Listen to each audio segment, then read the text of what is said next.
নির্মাণ সামগ্রীর অতিরিক্ত দাম ও ড্যাপ আইনের ফলে সংকটে রয়েছে দেশের আবাসন খাত, যার সমাধানে দরকার ব্যবসা বান্ধব নীতিমালা। আর রাজুক চেয়ারম্যান জানান, নীতিমালা সময়োপযোগী করতে উদ্যোগী তারা।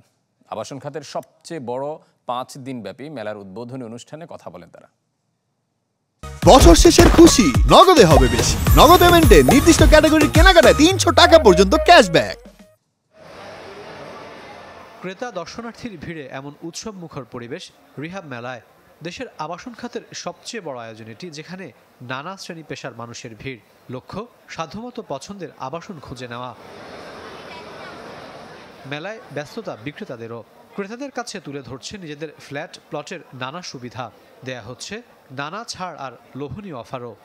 Everybody will be happy to visit our stall and whatever they want এবং হাউ দে ওয়ান্ট সেই জিনিসগুলো আমরা এখানে অ্যাড্রেস করব। লোকেশন যেমন ভালো তেমন হচ্ছে এখানে এখনই বাড়িঘর করা যাবে এবং এককালীন মেলা উপলক্ষে আমাদের এককালীন হচ্ছে 30% ডিসকাউন্ট আছে, কিস্তিতে আছে 20% ডিসকাউন্ট এবং বুকিং দিলে কিন্তু তারা ল্যাপটপ পাচ্ছে। সবগুলো সেগমেন্টে আমাদের প্রোডাক্ট আছে। সো আমাদের কাছে ক্রেতারা আসছেন, বিভিন্ন কোয়ারিজ করছেন, আমরা খুব ভালো ভালো অফার তাদেরকে শেয়ার করছি।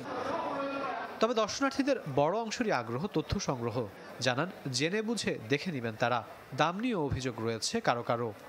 অনেকের আশা ভরসা ছিল যে হোলি সবাই তো একটু আসে, এবার হয়তো ভালো হইতে পারে। আমি ল্যান্ডের জন্য মূলত এসেছিলাম, যে কিছু ল্যান্ডের ব্যাপারে ইনফরমেশন নেওয়ার জন্য। তো এটা আমার জন্য খুব হেল্পফুল। কিছুটা ওভার বাজেট, চেষ্টা করছি যে মিলানো যায় কিনা।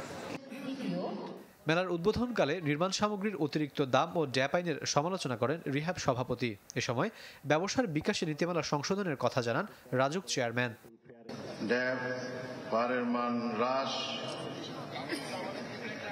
রেজিস্ট্রেশন ব্যয় বৃদ্ধি ইত্যাদির কারণে আমাদের সেক্টরে একটা সংকট আছে। আমি এটা বলতে পারি যে এই ব্যাপারে আমাদের মন্ত্রণালয় এবং সরকার অত্যন্ত গুরুত্বের সাথে জিনিসটি বিবেচনা করছেন।